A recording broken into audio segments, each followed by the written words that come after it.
Hey everyone, welcome to our market update for King County for residential homes and condos for the past 7 days.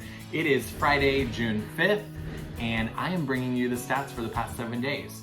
So we saw a lot of activity this week, up from last week. This week we saw 804 new listings hit the market. Now that's up from last week when we saw 664 new listings on the market. So more inventory, more supply for buyers who are out there.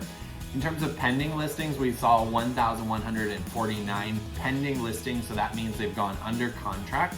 That was also up from last week when we saw 1,036 new or pending listings.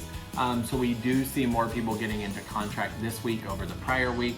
And last but not least, we had 641 listings that were sold, as opposed to last week when we saw 510 listings sold. So the number of listings sold is going up. Remember, this is that 30-day lag from the time they got into contract. So overall, we're seeing all numbers go up across the board.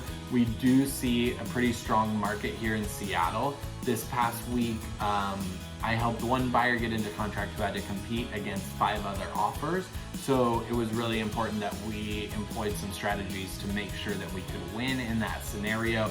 But also in other scenarios where there is competition, sometimes our buyers don't always win, but that might be because of price or some other terms. So we're working on waiting for more inventory for those buyers to find the right home.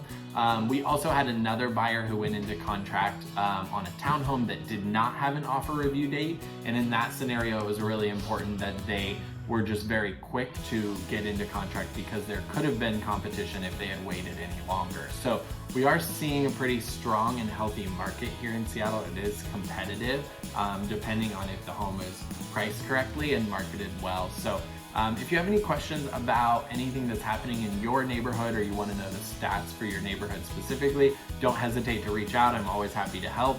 And we'll see you next week for the same market update on Friday. Thanks for tuning in. See you guys later.